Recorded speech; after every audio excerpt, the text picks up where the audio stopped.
Sampaikan firman-Mu, sabdamu, umat-Mu menanti. Roh Kudus, datanglah di tengah kami. Sembunyikan hamba-hamba-Mu di balik salib Yesus. Dalam nama Yesus. Amin. Puji Tuhan. Ya. Dan juga Anda kalau belum subscribe di YouTube ini, cepat lakukan itu, tombol notifikasi ditekan supaya hidup Anda diperkaya oleh firman. Sebab tujuan daripada media adalah untuk memuliakan Tuhan dan untuk membangun manusia. Tapi sekarang hari ini saya mau bicara kepada Anda tentang bagaimana kita percaya. Itu judulnya.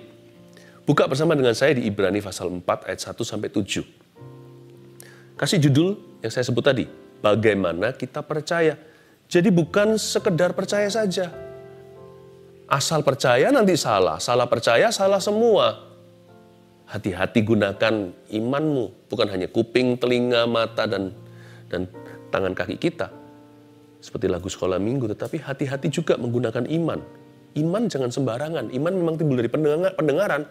Tapi kita perlu dimentori oleh Roh Kudus. Bagaimana untuk memakai iman kita. Untuk perkara-perkara yang benar. Dan bagaimana bisa beriman dengan cara yang berkenan kepada Allah.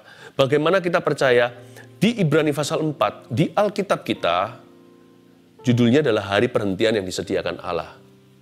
Bicara tentang sabat rohani. Bukan bicara tentang hari tertentu selama seminggu. Tapi bicara tentang keadaan hati. Bagaimana kita percaya pada Tuhan. Ayat pertama.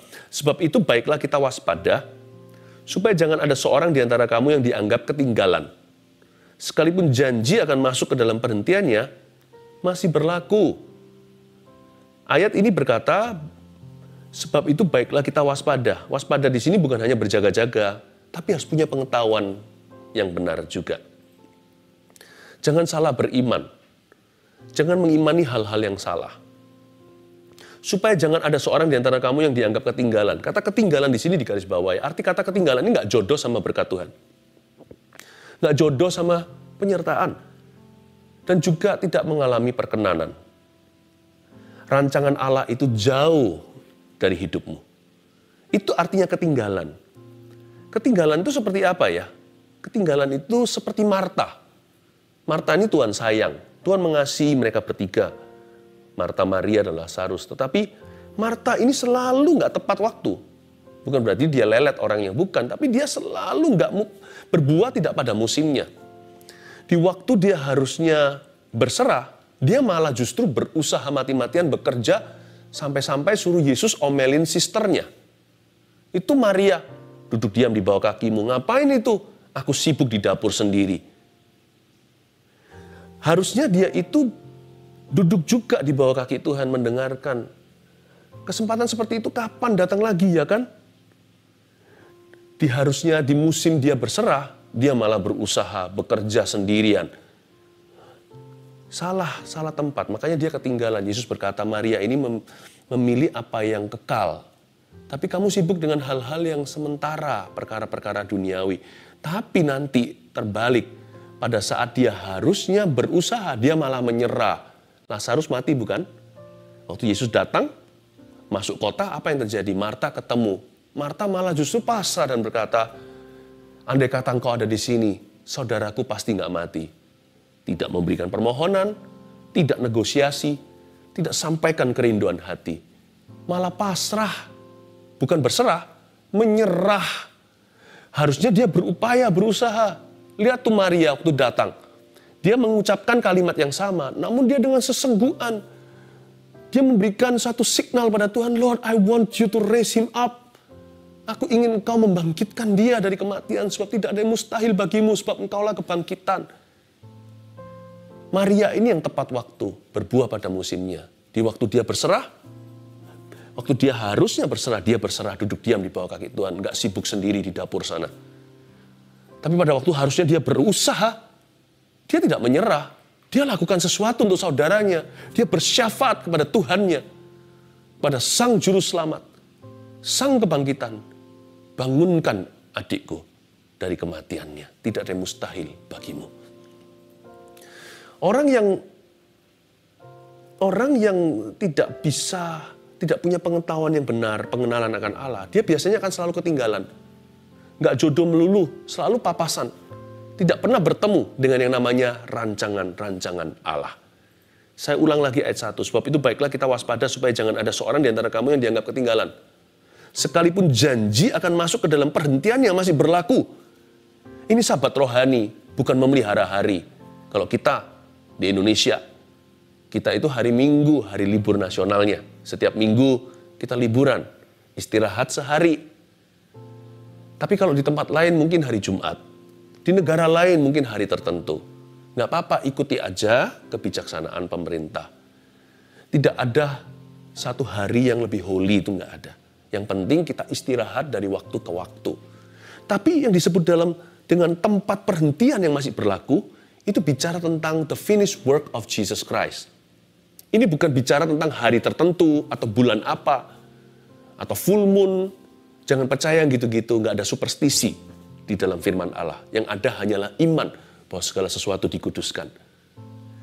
Hari perhentian yang dimaksudkan atau tempat perhentian ini bicara tentang the finished work of the cross, atau pekerjaan Yesus yang sudah selesai di kayu salib. Bukankah kalimat-kalimat terakhir Tuhan salah satunya adalah ini, it is finished. Berarti ada berkat-berkat yang tersedia yang sudah tidak perlu Anda upayakan. Karena itu kita harus belajar untuk percaya. Dan juga belajar bagaimana seharusnya kita percaya. Supaya kita nggak salah kaprah, ketinggalan. Di waktu kita harus berserah, kita malah berupaya. Tapi di waktu kita harus berusaha, kita malah menyerah. Jangan seperti Marta, namun seperti Maria. Jangan ketinggalan dengan rancangan-rancangan Bapa. Karena itu supaya kita tidak ketinggalan, atau supaya kita tidak papasan dengan firman Tuhan, kita harus belajar hari ini dimentori. Dimentori oleh Roh Kudus. Bagaimana kita percaya, how to believe. Ya, ayat 2, karena kepada kita diberitakan juga kabar kesukaan sama seperti kepada mereka. Sama-sama, terima kabar yang sama, Injilnya sama. Tetapi firman pemberitaan itu nggak berguna bagi mereka. Karena tidak bertumbuh bersama-sama oleh iman dengan mereka yang mendengarnya. Aneh ya, dua orang dengar firman yang sama, Injilnya pun nggak beda tentang Yesus Kristus. Semua itu diambil dari Alkitab, khotbah-khotbah, firman Tuhan. Tapi kok bisa yang satu ngalami sesuatu, yang satu tidak bertumbuh? Karena yang lainnya yang tidak bertumbuh itu dikarenakan tidak ada iman. Alkitab mengatakan di sini di ayat 2b, karena tidak bertumbuh bersama-sama oleh iman dengan mereka yang mendengarnya. Tapi kelihatan tampak depan orang itu sama-sama percaya kedua-duanya. Tapi yang satu percaya Tuhan dengan cara yang benar, yang satu lagi percaya Tuhan dengan semi memaksa. Artinya memaksakan kehendaknya. Dia percaya Tuhan itu tidak dengan pengenalan yang benar. Nah, ini yang kita harus hindari, karena itu hari ini Anda di saat teduh ini dimentori. Ini sharing saya, supaya semua Anda bertumbuh setiap Anda mengalami sesuatu. Sebab kita yang beriman, ayat 3, akan masuk ke tempat perhentian seperti yang Ia katakan. Sehingga aku bersumpah dalam murkaku, mereka tak akan masuk ke tempat perhentianku. Sekalipun pekerjaannya, N huruf besar di sini yaitu Tuhan, sudah selesai sejak dunia dijadikan. Ayat 3, sekali lagi saya ingatkan, ada berkat-berkat yang tidak perlu kita upayakan, yang sekarang sudah disediakan. Semua karena salibnya. Nah, Alkitab mengatakan bahwa Tuhan berhenti dari pekerjaannya. Tempat perhentian ini bukan berarti karena Tuhan lelah. Mengapa di zaman penciptaan, di kitab Kejadian, hari ke-6 Tuhan ciptakan manusia, ciptaan yang paling mulia, Tuhan hembusi dengan rohnya, sedangkan yang lain hanya punya insting, kita punya roh Allah. Karena itu manusia nggak bisa mati, hanya bisa masuk ke sorga atau neraka. Hewan, tanaman, tumbuhan semua mati jadi debu, jadi abu, kembali ke tanah. Manusia hanya tubuhnya yang kembali ke situ, rohnya kembali kepada penciptanya. Pada hari ke-7 Tuhan istirahat, bukan? Bukankah 6 hari dia ciptakan, hari ke-7 dia bersabat. Tahu nggak mengapa Tuhan berhenti dari pekerjaannya? Bukan karena dia lelah. Sebab Allah kita tidak pernah terlelap, tidak pernah tertidur, penjagaku, Allah yang setia. Tuhan kita itu berhenti dari pekerjaannya, di tempat perhentiannya bukan karena dia letih. Tetapi karena pekerjaannya sudah finished, sudah selesai. Tuhan tuh nggak tele-tele kalau kerja. Tuhan tuh nggak pakai lama-lama, karena itu mujizat selalu instan. Tapi Tuhan juga melatih iman kita supaya kita ngalami sesuatu yang progresif. Kadang-kadang ada berkat yang diberikan tidak secara instantly. Ada yang secara progresif diberikan pelan-pelan sembari iman kita bertumbuh. Pokoknya Tuhan itu selalu tepat waktu, semua indah pada waktunya. Nggak usah memaksa kehendak. Kita percaya aja hari ini adalah hari yang dijadikan Tuhan. Mari kita bersuka di dalamnya. Tapi kalau hari ini belum tiba apa yang kita nantikan, tunggu lagi. Esok hari adalah hari yang baru. Lusa adalah hari ini pada waktu itu. Tetap percaya, tetap teguh. Jangan lepaskan keyakinanmu, besar upah menantinya. Karena itu Tuhan kalau bekerja tidak pernah terlambat. Lazarus dibangkitkan setelah hari keempat. Udah mulai membusuk mungkin. Mungkin dirempah-rempah tidak sampai bau atau gimana. Tidak busuk gimana, tapi bau pasti. Dia berada di dalam sana pengap di dalam kuburan batu. Tapi Tuhan tetap muncul tuh. Kelihatannya terlambat, Maria Marta sudah nangis-nangis terima Tuhan di Betania. Waktu Tuhan masuk kota, kedua sister ini, dua saudari ini, mereka berbincang dengan Tuhannya, sambut Tuhan dan berkata, Lazarus sudah mati, sudah tiada, dia sudah tidak ada, dia sudah meninggal dunia. Tuhan lambat-lambat di perjalanan dijamah dengan perempuan yang pendarahan, masih desak-desakan, orang ramai hendak menjamah jubahnya. Tuhan terlambat seolah-olah, tapi terlambatnya Tuhan itu persis tepat waktu. Jadi jangan pernah kita itu kecewa dengan Allah kita. Seumur hidup kita sampai mati, jangan kecewa. Allah kita itu kekal, waktunya terindah. Nah kalau Tuhan berkata dia masuk ke tempat perhentian, itu karena memang pekerjaannya sudah selesai. Dan juga hari ini saya mau deklarasikan ada berkat-berkat tertentu, janji-janji Allah yang akan digenapi, yang tidak perlu upaya dan hasil usahamu. Only believe, you will see my glory. Just believe, percaya saja kau akan melihat kemuliaanku. Jangan seperti Marta ya. Saya tidak berkata tanpa perbuatan loh ya. Iman tanpa perbuatan dalam hati. Harus ada follow up. Harus ada tindak lanjut. Harus ada komitmen, saya mengerti. Ada kesetiaan, ada ketekunan. Tapi jangan seperti Marta. Kalau ada hal-hal tertentu yang memang hanya bisa diterima dengan berserah dan diam diri di hadapan Tuhan, di bawah kakinya. Jangan sibuk sendiri, jangan muter-muter keliling dapurmu. Istilahnya bukan dapur beneran. Nggak usah mencoba menjadikan sesuatu kalau Tuhan suruh kita hanya menanti dengan iman atau menunggu. Nanti ada tempatnya untuk kita itu berusaha atau berupaya. Ada bagiannya untuk bayar harga. Tapi sekarang ini, di saat teduh ini, saya mau bicara kepada Anda, berkat yang Anda bisa terima tanpa upaya, tanpa usaha Anda, tanpa usaha manusia. Only believe. Itu yang disebut tempat perhentian. Mereka nggak bisa masuk ke situ. Mengapa mereka nggak bisa masuk ke sana? Nah sekarang kita lihat alasannya mengapa mereka tidak berhasil, kenapa mereka tidak masuk di dalam rancangan Allah.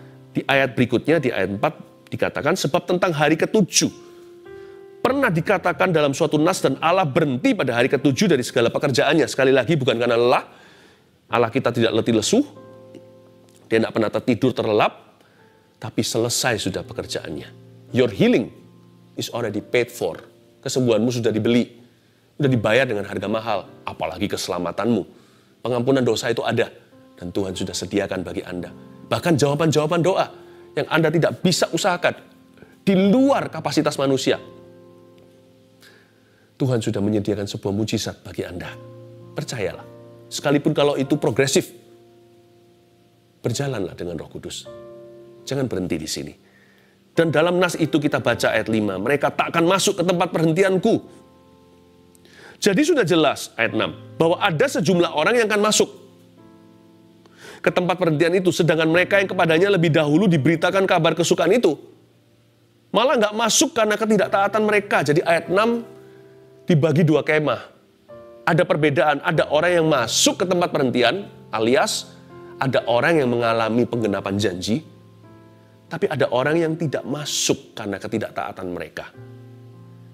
Penting ternyata ya, yang namanya percaya atau beriman itu sangat-sangat menentukan. Sebab kalau kita salah beriman, biasanya juga salah taat. Salah percaya, itu bisa salah kaprah. tangkap ini dengan segenap hati. Bahwa bagaimana kita percaya akan menentukan ketaatan kita. Because we believe God is good. Karena kita percaya Allah itu baik. Kita jadi mudah mengampuni, bukan?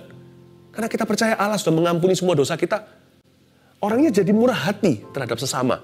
Dan berkata, ya sudahlah, dosamu terhadap aku nggak seberapa dibanding dosa saya terhadap dia. Biasanya orang yang susah mengampuni itu bukan karena dia susah mengampuni. Karena dia salah percaya. Karena dia sendiri nggak percaya bahwa dosanya sudah diampuni. Karena orang yang percaya dengan segenap hati, dosanya sudah diampuni, biasanya mudah mengampuni sesama. Karena dia tahu betapa besar dosanya, dia sadari. Karena kita percaya, Allah itu mulia, Allah itu kudus, selalu punya maksud yang terbaik untuk kita.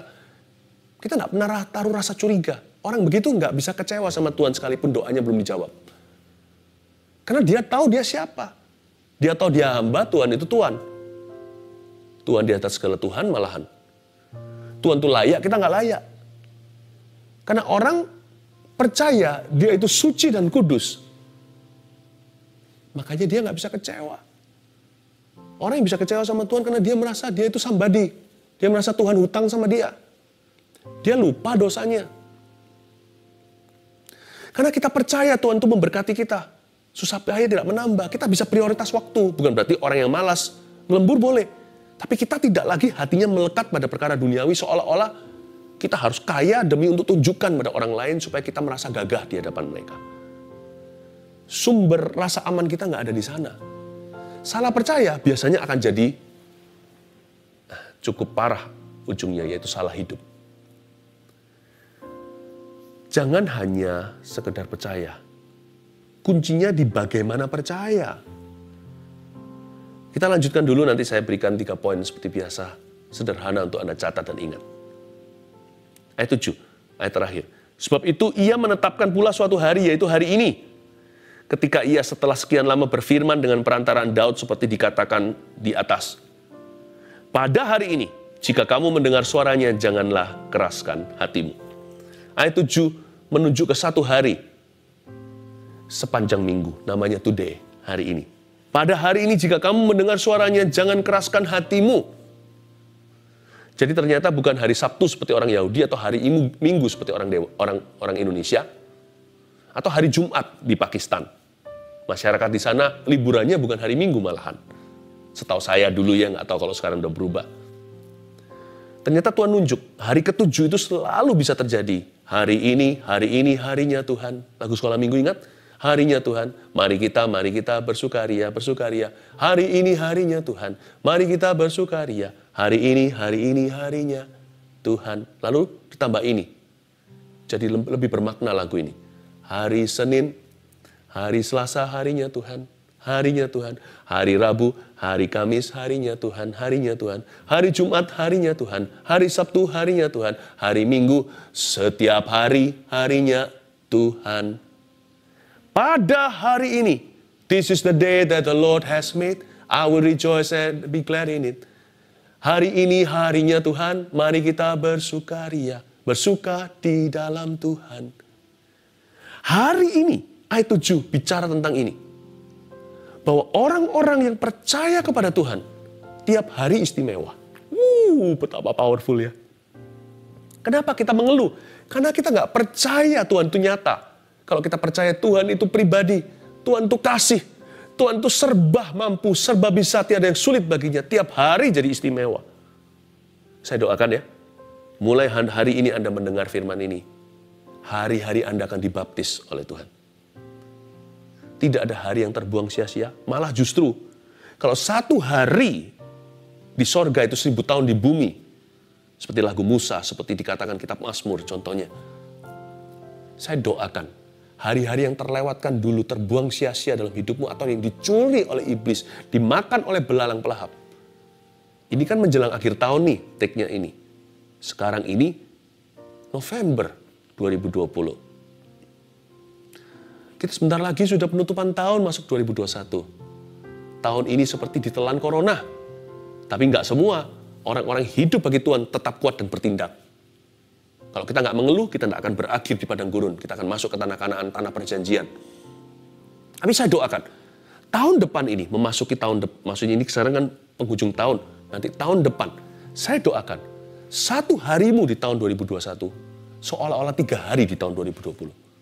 Bisa nggak kita hidup menghentikan bulan dan bintang serta matahari seperti Yosua? Mungkin bukan bulan bintang mataharinya, mungkin bulan November, Desember, Januari itu yang kita bisa ubah.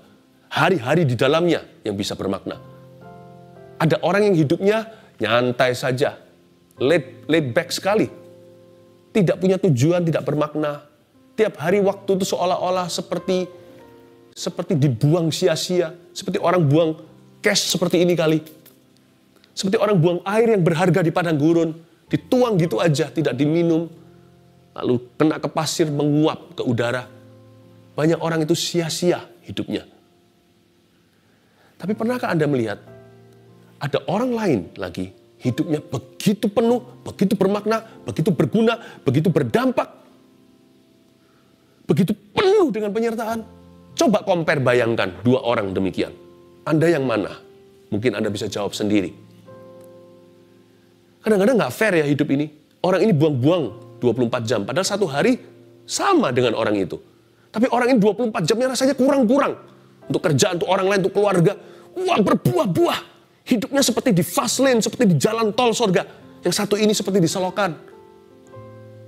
Sama-sama 24 jam. Tapi hidup satu orang ini equals, sama dengan hidup 1 tahun orang yang satunya itu. Itu yang maksudnya mengartikan ayat 1 hari di surga, 1000 tahun di bumi itu dalam konteks kita. 2 orang hidup sama-sama oksigennya di bumi. Yang satu 24 jam menguap di udara. Yang satu 24 jam kurang-kurang. Dan andai kata orang seperti ini hidup lebih lama, dunia jadi lebih baik. Tapi ada orang tertentu yang sia-sia tadi. Hidup lebih lama, ada nggak ada dia, nggak ada bedanya. Saya doa di tahun 2021. Pada hari ini. Dan ia menetapkan pula suatu hari, yaitu hari ini. Saya berdoa supaya hari inimu tiada duanya di tahun yang akan datang. Katakan amin. Bagaimana kita percaya? Titik 2. Nomor 1, saya kasih 3 poin sederhana. Supaya Anda tidak salah percaya ya. Supaya nggak imannya itu sembarangan. Dan saya ajari gimana caranya lewat firman ini beriman. Bagaimana kita percaya? Pandanglah Tuhan. Bukan dirimu. Itulah arti sesungguhnya percaya. Percaya itu bukan mempercayai. Percaya itu siapa? Percaya itu memandang Tuhan, bukan diri kita. Banyak orang itu beriman tapi seputar dirinya. Banyak orang itu hanya berkata, aku beriman, aduh, aku kok kurang iman. Takarannya sederhana, feelingnya, perasaannya. Tuhan beritahu sama dia, kamu bisa. Terus dia berkata, tapi Tuhan, aku tidak pernah dari sejak aku lahir sampai sekarang, aku tidak pernah mencobanya. Bagaimana orang itu bisa mengalami kemenangan? Disuruh ngampuni, dia berkata, aku tuh orangnya tidak begitu. Disuruh ngomong, I'm sorry, aku tuh nggak biasa. Disuruh bilang, I love you sama keluarganya sendiri nih, sama istri sendiri, atau sama anak-anaknya. Itu bukan personalitiku. Kalau segala sesuatu yang Tuhan suruh itu selalu harus cocok dengan dirimu, itu bukan iman. Itu Anda. Karena itu kalau kita mau mengalami terobosan, pandanglah Tuhan, bukan keadaan. Apalagi dirimu sendiri. Janganlah kita punya percaya itu berporos pada diri kita. Ingat ya di padang gurun, bagaimana kesembuhan terjadi pada waktu mereka dipagut ular. Anda masih ingat? Musa membuat ular tembaga ditaruh di sebuah stik atau ditaruh di sebuah tongkat, diangkat tinggi-tinggi. Barang siapa melihat ular tembaga itu, langsung tahir, langsung sembuh dari pagutan ular yang mengerikan, sengeri kobra. Jadi mereka kalau mau mengalami mujizat, mereka harus lihat Tuhan. Bukan lihat ularnya, atau bukan lihat gigitannya, atau bukan lihat kondisi tubuhnya. Aku sudah bengkak tangannya. Atau kakiku sudah harus diamputasi. Bukan begitu. Percaya itu fokusnya Yesus. Not me and you. Seperti Maria itu loh, tepat sekali. Aku ini kan perawan, mana bisa. Tapi terjadilah padaku sesuai kehendakmu. Sebab aku ini hanyalah hambamu. Bagaimana kita percaya? Nah, semua orang yang juga ngakunya percaya Yesus kalau orang Kristen anak Tuhan, ya kan? Memang betul percaya Yesus, tapi how do you believe in Jesus? Bukan hanya who do you believe in. Siapa kita percayai? Ya, semuanya ngaku-ngaku percaya Yesus. Tapi Yesus yang kita percaya ini, dua orang bisa beda loh. Bagaimana mereka percaya kepada dirinya. Pandanglah Tuhan. Ingat Petrus di atas perahu? Waktu dia mulai lihat dirinya, aku gak bisa jalan. Seharusnya aku gak boleh jalan di atas air. Lalu dia merasakan badai taufan, dia merasakan angin itu tenggelam. Tapi waktu dia lihat Yesus, as Jesus was, he did. Sebagaimana Yesus adanya, dia berjalan di atas air, mirroring, atau dia berkaca dengan Tuhan. Waktu dia lihat Tuhan, dia mengapung dan berjalan. Seolah-olah ada sebuah korelasi yang sangat dekat antara apa yang dia lihat dengan hukum gravitasi atau hukum fisika di kaki. Pandang Tuhan, bukan dirimu. 2, ucapkanlah firman, bukan pikiranmu. Jangan kita itu pengakuannya pengakuan perasaan. Sebab Tuhan tidak pernah berjanji memberkati pikiranmu dan pikiranku. Yang dia janji adalah memberkati firman-Nya. Makanya Yohanes 15 berkata seperti ini, kalau kamu tinggal dalam aku dalam kamu. Kalau firman-Ku tinggal dalam kamu dan kamu dalam firman-Ku, minta apa saja aku berikan kepadamu. Ucapkanlah firman. It is the word that God blesses, not your thoughts. Tuhan tidak pernah berjanji memberkati pikiran kita. Tuhan berjanji memberkati firman-Nya. Dan kalau kita tinggal dalam firman, berkat firman itu tinggal di dalam kita. Ucapkanlah firman, bukan pikiranmu. Banyak kita kan hanya curhat. Nggak ada yang bagus dari hatimu dan hatiku. Kalau mau curhat itu bukan curhat. Mesti harus curahkan firman. Akui firman itu. Yang ketiga, yang terakhir, anggaplah setiap hari adalah harimu. Ini yang disebut GR sama Tuhan itu ya ini. This is the day that the Lord has made. Inilah hari yang dijadikan Tuhan. Aku akan bersuka cita di dalamnya. Ini hariku. Bangun tidur, ku terus mandi. Bahkan sebelum mandi dan sebagainya, bangun tidur, melek mata kita berkata, this is my day. My miracles await. Mujizatku menunggu. Tuhanku menanti. Saya tiap pagi bangunnya begitu. Bangun tidur di sisi Tuhan Yesus. Saya memutuskan demikian. Sudah sekian puluh tahun saya begitu. Bangun tidur, langsung saya berbahasa roh dulu. Saya ketuk pintu, nggak berani kaki saya menginjak tanah, menginjak bumi sebelum lidah saya mengetuk sorga. Saya download dulu dari Tuhan. Sebab saya tahu hari ini adalah hari saya. Orang dunia bilang ini hari hoki gua. Ini hari keberuntungan. Saya nggak perlu keberuntungan. Kita nggak perlu luck. Inilah hari yang Tuhan tentukan untuk saya. Baik itu kemenangan dan sebagainya. Baik yang saya tahu, yang saya sudah curiga secara indah, ataupun sesuatu yang tidak saya duga, mata saya nggak pernah lihat, telinga belum dengar, belum pernah muncul dalam pikiran, Tuhan sudah sediakan. This is my day, inilah hari saya. Anggap setiap hari adalah harimu. Bukankah ada pepatah berkata begini? Waktu Tuhan Yesus berkata, don't worry. Biarlah kesusahan sehari hanya untuk sehari saja. Kenapa hanya susahnya? Kenapa nggak bisa kita berkata, pengharapan juga harus setiap hari baru? Why not sih? Kenapa pikiran kita hanya kepada susah? Tuhan ngomong gitu kan supaya kita jangan susah berlama-lama. Supaya kita jangan depresi.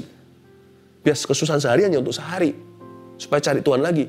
Harusnya kita juga bisa berkata pada diri sendiri. Demikian pula pengharapan harus baru setiap pagi. Tiap hari aku curiga secara indah. This is the day for my miracles. Inilah hari keberuntungan saya.